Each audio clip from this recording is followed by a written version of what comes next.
All right, welcome back to a new episode of the Glue Guys. I'm Landon Lucas. That's Richard Lucas, and we're back after the long holidays. I would ask you how your holidays were, but you were here with me. But did you have a good time here? I had an excellent time. When we come nowadays to come see you, we walk through the door, we say, "Hey, what's up, Landon?" And then we go straight to the grandbabies. So I hope you don't take offense to that, because it's no offense to you. I mean, we love seeing you, but we love holding those little kids of yours. Trust me, I'm used to it right now. That's how it is with about everyone we see. But I'm okay with that. I like being in the background anyways. All the attention and stuff can go to the little kids. So I'm cool with it. But we had a lot since our last show. Yeah. We finished our last show previewing the Duke game. And since then, we had the high of the Duke game. We've had some roller coasters of overtime games, game winners, and then finishing off on this Tennessee loss that we just took after Thanksgiving, unfortunately. So there's a lot to cover. And before we bring on our guest for today, Derek, I want to start by saying I finished the last episode by saying I thought this team could be better than last year's team. And it all kind of depended on, how these next few games went, the Duke game in particular. Right. I felt really good after the Duke game. I will say, I felt confident. I still feel pretty confident that this team has some potential, but obviously we saw in that Tennessee game that there are some big holes that are going to be needed to be fixed. Coach Self is the guy to do it. So hopefully he's able to do that. We'll get into that a little bit more once we bring Derek on. But I will say I feel pretty good still about my prediction. So do you think as a player and having been a part of Self systems for years, do you feel like he is someone who is able to recognize easily what those problems are and come up with solutions to it? I mean, it feels like he's got to figure it out, right? Yeah, I think he recognizes the problems. I think the toughest thing is finding the guys who are going to step up in those solutions. He knows what needs to be done. It's just finding who those people are going to be. Right. And luckily, this team is deep enough that they're going to have some options to go to, but it's all going to come in practice more than anything. I think practice is where it starts. And then from there, you got to perform in the games. But he knows what he needs. He's been around the game for way too long not to know that. He's been on winning teams. He knows how to get teams ready for March. And so more than anything, it's just he has an idea of what this team needs to look like, what he's going to need from guys. And then it's just about getting that production from those guys. So to answer your question, yes, he knows what he needs. And we're going to see, who's going to step up to the plate. And there's going to need to be some guys who do step up. Yeah, because that's the thing, too. And I know we're going to delve a little bit more into the Tennessee game. It's like even with the win against Duke, which now in hindsight, I think we need to start questioning how great is Duke, this year. I mean, they've had some struggles since. Well, just tonight they lost by what? I think they lost by 20 to Purdue or something. But that's what I'm saying. So now we have to start wondering, how great of a win that was. And gosh, I just, I don't want to jump the gun too much, but there are some real concerns that I think that came up in that Tennessee loss. And it just were things that I don't know if every year there is a rhythm, right? Every season, there's things that you kind of little things that you have to fix or tweak or kind of go through. I'm wondering if there are some deficiencies that might be a little bit bigger to overcome than other seasons from what I see. I know it's one game, so I don't want to. Yeah, it always feels like that. I will say that much. But, and we'll get into. I have some ideas, and I know Coach Self does as well. But I have some ideas we'll get into. As we break down the Tennessee game. But let's go ahead and bring on Derek so we can get into things and start talking through this. How you doing? How was your Thanksgiving and everything? It was great. Always love eating stuffing this time of year. I don't know why we don't have it more often during the year, but is that your favorite? You guys? That's your favorite dish? Oh yeah, for sure. Stuffing definitely number one. I'm a big pecan pie guy too. Ah, Derek, you know what we need to do? Let's start this right now from the Glue guys. Let's start a half-year Thanksgiving. What are your thoughts about that? 6 months from now, we have the exact same thing. We take Thursday, Friday off. We get football on Thursday. We just watch XFL. Oh my God. And we get some pecan pie and stuffing, and we do it. Let's just do it. Let's do it. Let's start this thing. Listen, you had me at we don't have to work on Thursday and Friday, but yeah, no, the rest of it sounds great too. We'll get a random, preseason NFL game maybe, or like you said, XFL, or I don't know what else, USFL, all the FLs that are kind of going on. And yeah, anytime we have an excuse to eat more pecan pie and stuffing, I don't know why that is. I don't know why we don't eat them more often throughout the year. I agree with you. Well, we started this show off talking a little bit about the crazy ups and downs that there's been in the Kansas basketball season up until this point. But we've saved the Tennessee game to discuss with you, because obviously that's the hot topic. That was the most recent game, the loss that brought forth quite a few holes, I would say, that need to be fixed. And so let's just dive right into it. And I want to get your thoughts on that Atlantis tournament, and then ultimately that Tennessee game where Kansas took the loss. Well, I mean, with Tennessee, that is a really good team. They're really physical. They play really hard. And I don't think watching the game, like, Kansas played with a lot of effort. They were playing hard. I think even there were some times where maybe you saw some rebounds that got tipped around a few times just because they were almost, playing too hard at certain points. And I think it was just a matter of execution. The post game afterwards, Coach Self seemed very, I don't know, kind of big picture that things are going to get fixed as the season goes on. And it's obviously a young team, with Jalen and DeJuan back, that really helps and eases some of the things. But I think right now what, I don't know, maybe is missing, I don't know if you would agree with this, it feels like when you compare, say, for instance, to last year, you had 4 or 5 guys on the court at all times who could get you a bucket with the shot clock winding down, right? Whether it's throwing the ball down low to Dave and letting him kind of go to work down there, or Remy Martin being able to shake and bake and score. Jalen Wilson, Christian Brown, and Ochai Agbaji could obviously get you a bucket late in the shot clock. And so far on this year's team, I think Jalen Wilson obviously has been able to do that. DeJuan's actually shown some good flashes of that, but I think he's best when he's, facilitating the offense and whatnot for this team.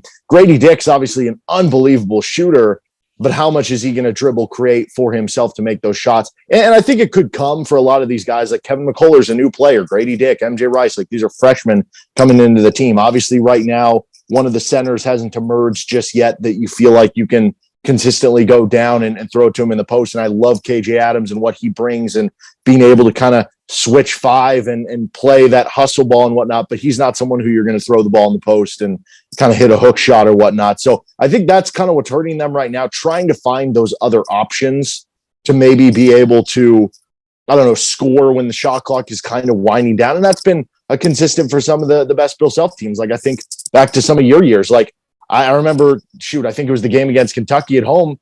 They threw the ball to you down low at the end of games, at the end of shot clocks, and you were able to hit a big couple like hook shots for the team. Or it was Devontae or Frank being able to make a shot on the outside, having a bunch of guys that can get shots for you. And I think it can still be there for this team. They're just young, but that's kind of the big question for me on that offensive side.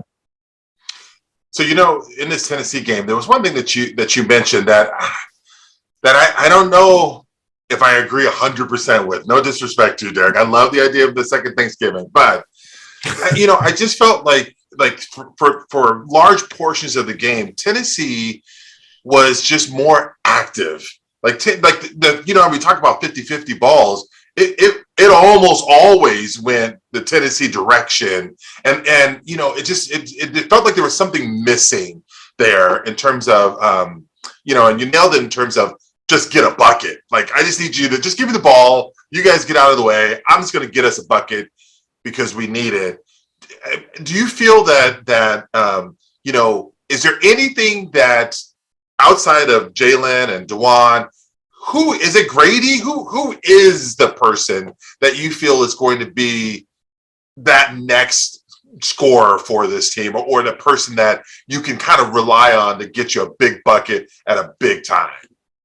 Well, I think ideally Grady Dick would be a great option there. But again, I think he's more of a shooter, a guy who can, catch and shoot off movement or just in a standstill shot. But that's not really a guy where, hey, if there's 5 on the shot clock, get him the ball and he's going to shake past the guy or whatnot and go make something. Or he's great on cuts, but that's a little different. I've seen, like I said, a little bit of it from DeJuan. I think that Kevin McCullough has more there that maybe could be untapped a little bit because you're talking about a 6'6" athletic wing who has good dribble and pass skills. And we saw, I think, one bucket against Tennessee where he kind of got back down into the post and made a nice little shot just outside the lane. He obviously hit the big 3 against Wisconsin. I think he's versatile enough that maybe they could get a little bit more from him offensively. I think MJ Rice, he obviously was dealing with a bunch of injuries, back injury, kidney stones going on. And I think they finally started to kind of work him back and took advantage of being down in the Tennessee game to be able to just say, hey, let's just get you some run and get you some playing time. So maybe you're a little more experienced as the season goes on. He's a guy who would make a lot of sense because he's someone who athletic wing. I know Self has compared him to a guy that Landon played with Wayne Selden and a guy who can kind of go get his shot a little bit. I think those are the options that you kind of look to. And then, trying to find who that center is. I think what you're talking about there with, I don't know, maybe losing out on a lot of those hustle balls, like how much of that would have been solved maybe, at least for me, this is how I kind of viewed it. If you just had that one center that you could kind of trust to be in there consistently that they're trying to figure out right now, that would just grab a bunch of those offensive rebounds, right? That ended up being offensive rebounds, I should say, for Tennessee. And if you can find that guy and he has a back to the basket game a little bit, even if it's just a few hook shots every game to keep the defense honest or make them have to collapse when you get the ball to them down low, I think that's kind of the biggest, I guess, increase or opportunity for this team to get better on that end. So I want to get your guys' opinion on this thought I had, but I feel as much as I love KJ Adams and Dad, from last year, I was even saying KJ, he showed up in some big moments. And if I was coaching the team, I would have had him, be that guy off the bench when I needed something, towards a few minutes at the end of the half, whatever it may be, foul trouble. So I really like his game. And he actually reminds me a lot of Jamari Traylor, who I played with. That hustle, he's always active, undersized a little bit, but, can have some explosive dunks, play some good defense, get you some rebounds. However, I think in that Tennessee game, it showed that it's going to be tough to play with him as your 5 for long stretches of the game. And Tennessee had some bigs. I was watching Purdue in this tournament in Portland, and they had that guy, what's his name? Zach Edey. Edey. Oh, my God. Like, if we end up playing Purdue in something, he's 7'4", and he was making, 7-footers look small. It would be hard to even see how we would go long stretches with KJ in at the 5. So what I'm thinking is there needs to be a decision made between going small ball or going big with one of the freshmen and trusting somebody like Uday. I feel as though having KJ in a role where he's coming off the bench for spurt minutes is good, but there's just not enough going small with him offensively that you're making up for that, or or not enough defensively that you're making up for the lack of offense. And I feel like you can switch him out with either a small guy or start developing one of those bigs. But for me, I just feel like a switch needs to be made with that position. Derek, what are your thoughts on that? Do you think that this is something that they can make work for a little bit longer? Do you think that now's the time to start making some switches into something else? What are your thoughts on that? No, I think that the reflection of KJ starting all this time has been that's the guy that Bill Self trusts the most. I mean, the whole tournament was, I think, maybe the greatest indication of that, right? Because the first game against NC State, and I don't know how healthy Zach Clements was for that game, but in that first game, you had Ernest Uday and Zuby Ejiofor as the other centers played off the bench. In the second game against Wisconsin, I don't remember even seeing Zuby or Ernest other than maybe like a quick burst here or there. And it was mostly Zach Clements in that game. Zach Clements was the guy who was the first big off the bench. And then he was the big who kind of closed the game for you as well. And then even though he was the guy who basically was the first guy off the bench and closed for you, the next game, Like Zach Clemens doesn't even play until like late in the second half. So it's clearly a carousel, and I think it's something where obviously there is no obvious answer right now, and one guy hasn't really emerged. But I think you're right. Like I think long term, they're going to have one of those guys step up by whatever February or March for them to kind of reach their potential. And I don't know which of those guys it is. Maybe even a guy like Cam Martin, who's injured right now, a separated shoulder. Like eventually he'll get a shot at this.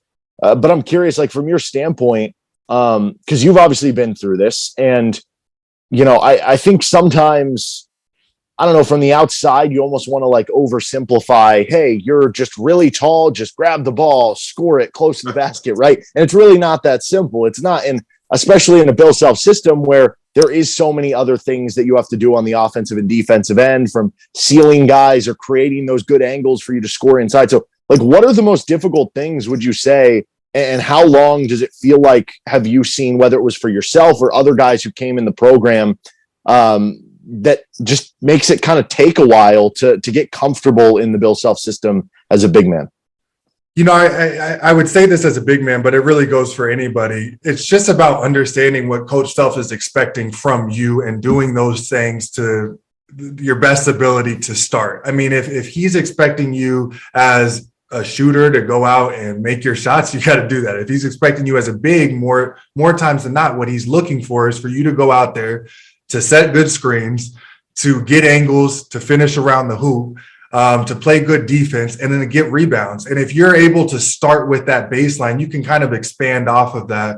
The biggest thing that I found with guys that I was playing with, like younger guys, like I would say Cliff Alexander, Sheck Diallo, Udoka kind of early on, it was a little bit of being just a little bit too sped up in the offense, overthinking things. Because the second you start overthinking things, you're just a little bit slower, when really I go back to just make things simple. There's a few things you can control as a big man and go out there and do well.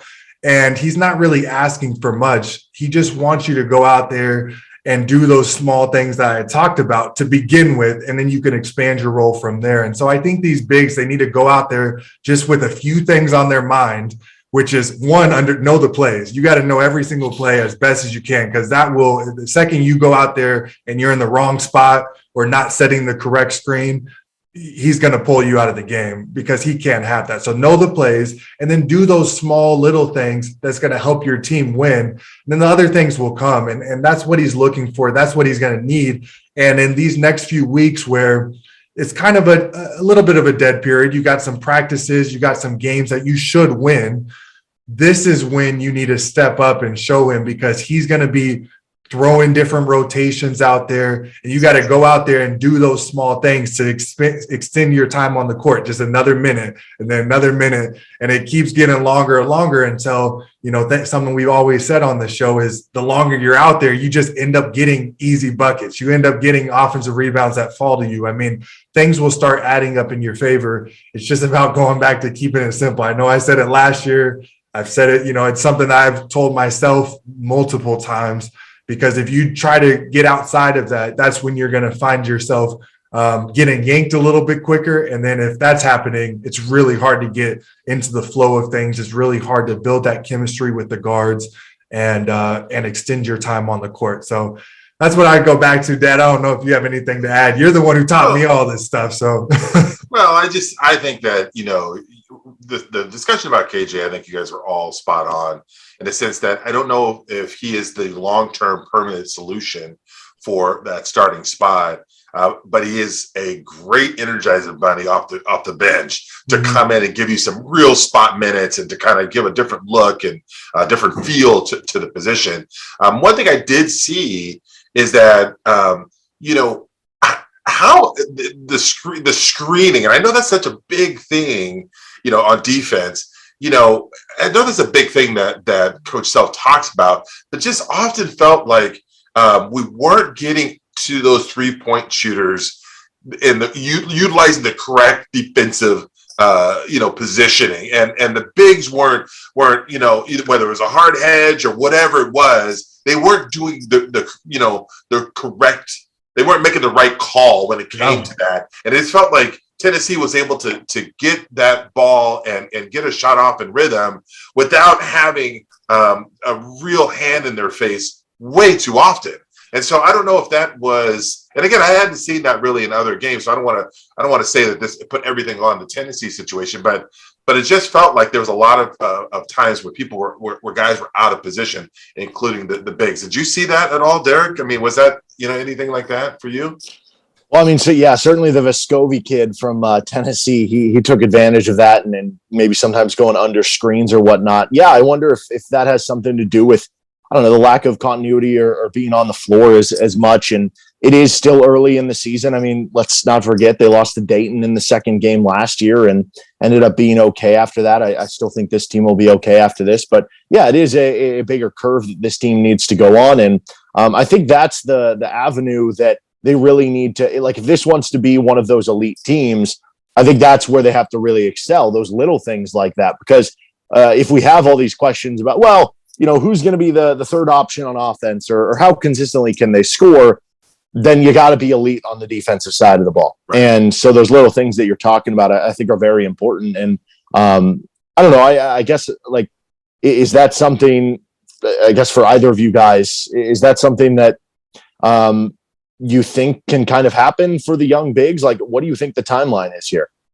No, I do think it can happen. This is something that's interesting. You brought that up, Dad. It's something that fans don't really realize as much, but it's a huge part of who's on the court and who's not, and just as the team as a whole. And it's something that when I was playing there, we switched the way that we played ball screens multiple times and tried different things out based off of the bigs and how the bigs were comfortable. I personally was less comfortable with the soft hedge and backing up than I was just getting out there, because I would use my basketball knowledge to just be in the position earlier, sooner than later. So that way it didn't come down to some athletic, I have to guard a guard or something. And so it was easier for me to do that. But then it was easier for maybe Shaq or Cliff or Joel or somebody to guard it a different way.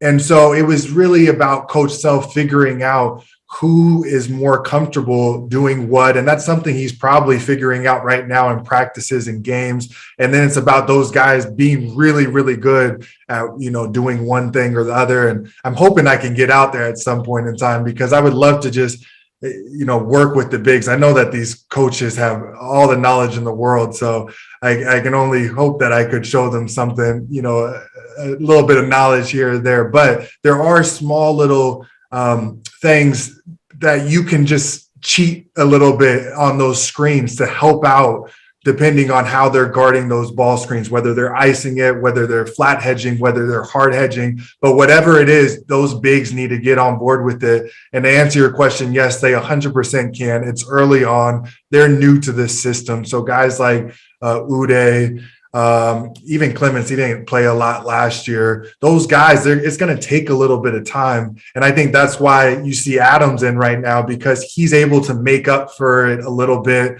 with some athleticism, and he's pretty good for the most part guarding them. But those bigs are going to have to get really good, because if they're in the game, they're going to be consistently put in ball screens, you would think. And it's something that when I mentioned those little things, that's one of those little things that if you're doing that wrong, the fan might not see it. They may only see, oh, this guy's getting dunks. Why is he not playing more and stuff? Well, it's because he's not guarding the ball screen correctly, or, and that's something that these bigs are going to have to work on and have to develop.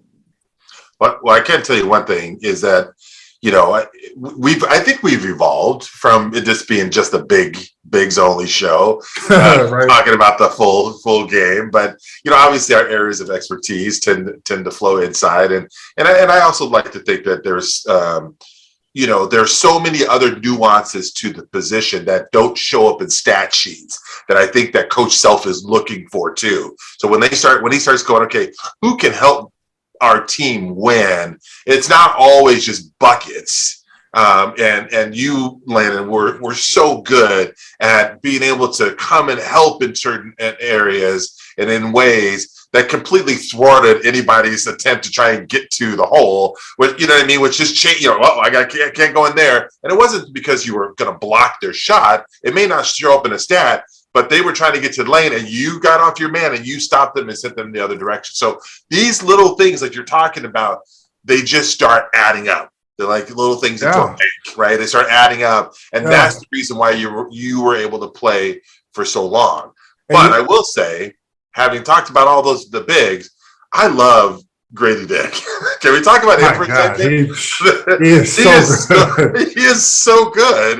And I know we threw out his names early on.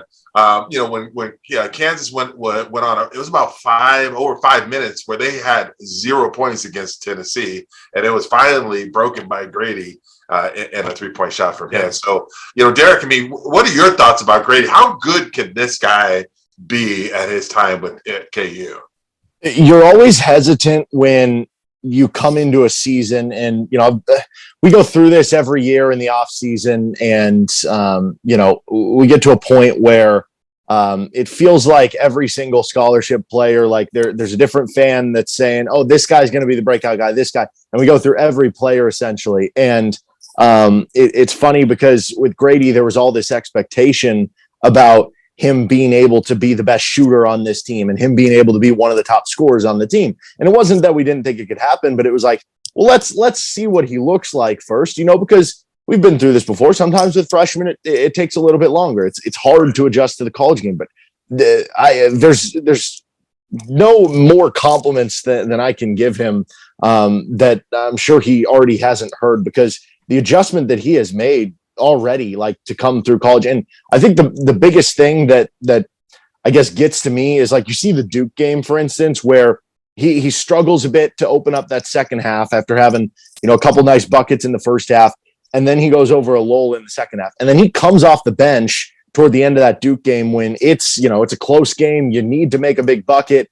And he comes in and he forget everything that happened in the past. I'm firing, I'm hitting. You have the Southern Utah game. It's 77-76. He hits the big three to kind of put that one away. He doesn't really have that conscious. And I think Bill Self has kind of talked about that. He said one of the best skills that he has, and you have to have if you're a good shooter, is you have to be able to, kind of forget about the shots you just missed. Like, you can't think about them. You just have to be ready to fire over and over. And that is maybe one of his best traits. But yeah, that shot is insane. It is so pure. I didn't know what to expect as a freshman, because if you would have said, oh, he comes in and he averages 12, 13 points per game and he shoots 36% from three, you'd be like, yeah, that was a good season. But it seems like he's going to blow right past that he could be just as good of a shooter as Ochai Agbaji. I mean, the ability to shoot off screens, off movement, off set shots. We saw the deep three. We saw contested three at the halftime buzzer against NC State. He just kind of does it all. So that'll be something else that I feel like just kind of improves. Like, as the season goes on, sets are going to get better. You're going to set maybe more crisp screens around it and whatnot. He'll probably even get even more open shots as the season goes on. So yeah, super impressed with what he's looked like so far. His shot, the way that he keeps it up and, gets it off so quickly, it's fun to watch. And he's really impressed me, up until this point. And like you said, the more the season goes along, the more people will get a feel for finding him. One thing I think the bigs should do more, which I like to do, was when he's opposite in the corner or something, just find a way to screen his man a little bit and get him open in the corner, because he can get those open shots and get them off so quick that if you can just get like a little shoulder on his man just to slow him up a little bit, he can get that shot off. And as they develop these bigs and start getting some sets where they're using those bigs, whether it's inside out to him or even just the threat of angles, because I wasn't the most prolific scorer in college, but if I started to get an angle, it would automatically collapse the defense a little bit. The weak side help would have, that's just principles that other coaches teach. You just don't want that to happen. And so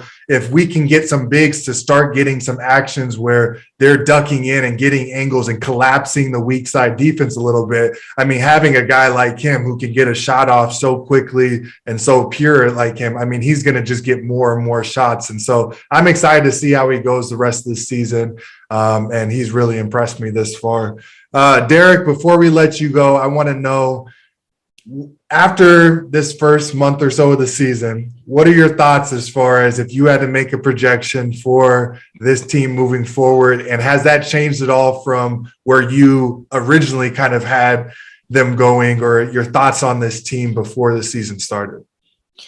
Honestly, it's gone about part of the course so far. I feel like I expected there to be a couple hurdles early in the season. Again, even though you have Jalen and DeJuan back, you're bringing in a lot of new guys, a lot of new players, whether it is the freshman or a big transfer with Kevin McCullough. I think there's a lot of talent there. So I think come, February and March, in the way that seemingly every year Bill Self just wins the Big 12 title, I kind of at the beginning of the season expected them to win the Big 12 or at least be like right there neck and neck, because the Big 12 is always loaded and is again this year with, Texas and Baylor at the top.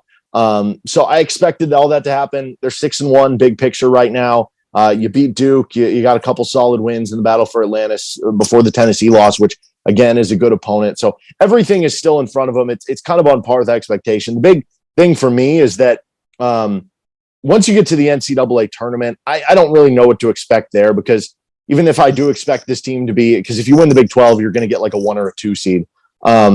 It is just so hard to go back to back. I was looking back at this, and the last team to go obviously back to back winning titles was Florida, but it's not just winning titles. The last team to go even to an Elite Eight the year after they won the title was that Florida team in 2007. So it's been 15 years since the defending champ has even made the Elite Eight. We saw last year, like Baylor loses in the second round. You just run into kind of a buzzsaw opponent, and weird things happen in a single game elimination tournament in the NCAA tournament. So we'll wait and see on how that goes. But yeah, I still expect this to be a really good team. And once everything becomes clicking and everybody kind of understands their role and maybe more is established and some of the young talent can prosper a little bit more, I think this will be one of the better teams in the country. Awesome. Well, thanks for coming on to the show. It was nice talking to you as always. And I hope you have a good week. Thank you. Absolutely. And enjoy leftovers. I will. That was good. Take care, man. Yeah. All right. Thanks. All right. Well, that was good to have him on and get his thoughts on things. And I think that you make a lot of good points. He made a lot of good points. There's a lot that's going to need to be figured out, as we said before bringing him on. But Coach Self is the guy to do it. And he has the roster to do it. If you look at this team from top to bottom, there's plenty of options for him to go to. So when you have a guy like Coach Self and you have a team that has talent in it, you just have to figure out who's going to step up. I mean, you would think that that's the correct combination for turning this thing into another team that can make a run at something. Yeah, I mean, and that's the beautiful part of being at a place like Kansas. It's not like he turns and says, let's see what we're going to have for dinner. And he opens up the refrigerator and it's just empty, or or a can of Spam that's in there. And he's got, well, let's figure out what we're going to make with this Spam. You know what I mean? He's opening up, and there's some great things that are there for him to pull out and start putting together. But they have a ways to go. And, I don't know if it's just a little bit of I don't know what you even call it, but I'm a little bit worried about what I saw, and I don't want to put everything on one game, but I think that Tennessee was the best opponent that they have played against, and they had. I know who was ranked higher.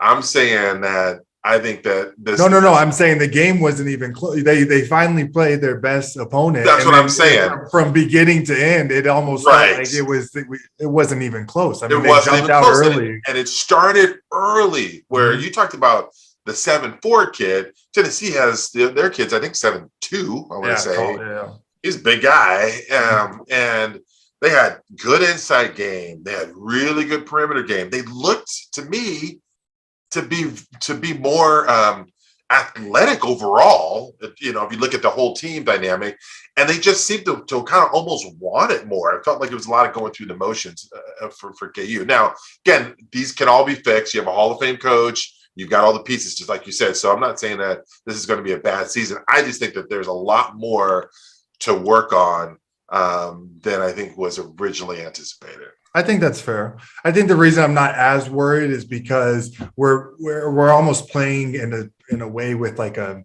hand behind our back, in the sense that we haven't figured out the rotation with the big and stuff. And Tennessee clearly, knew who their guys were. They had every position covered. They had the bigs covered. We don't have that. And it was just the first game that was really exposed, that you can't go, with KJ trying to go up against these big guys inside for long, short spurts is fine, but for long periods of the game, that's going to be tough. So I just think as soon as you figure out one of those big steps up to the plate, you figure out who that's going to be, you're going to be able to fix some of that. And I don't think that anything I saw from Gradey, anything that I saw from Wilson, Harris, those are three really good guys to build around. And then you still have, Kevin, you have the guys off the bench. I mean, there's a lot to this team that you can build off of. It's just almost like there's that one piece that it feels like most years recently, at least, Udoka years were easy and whatnot, but there you have to figure out, I guess last year we went through it.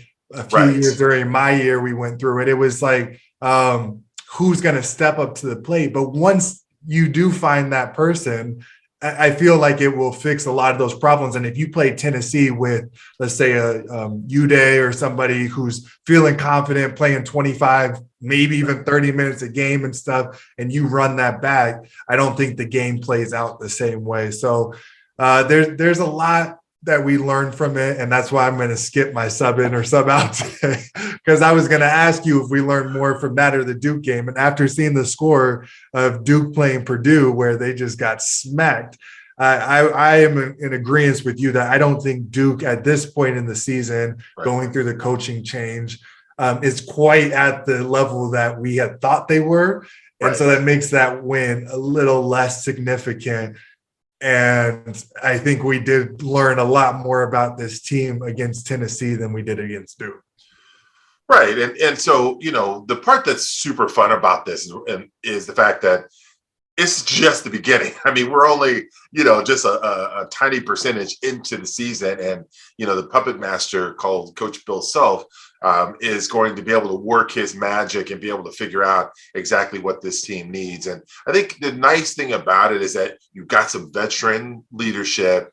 We talked about, Wilson and Dwan and those and how they are stepping up. And they are. I mean, you can see their play on the court as well as what they're doing off the court. And so I feel like overall it's all there. It's just connecting those pieces. And because the thing is that how good is Texas this year? I mean, it's like, how good is Baylor? How good is this league is just absolutely stacked with unbelievable Iowa State talent. beat who did they just beat? I don't remember, but it was North Carolina or something. Whatever it was. You got the Big 12 is definitely showing out, and we knew that. We knew that this was the best conference in college basketball. I think that people tried to bring up arguments for others, but we're just seeing it already, and we're going to continue to see that the Big 12 is the best conference. And we, when you got the number 9 team in your conference preseason going out there and beating, the number 1 team and all this stuff going on, you have to just expect that there's going to be some hard games.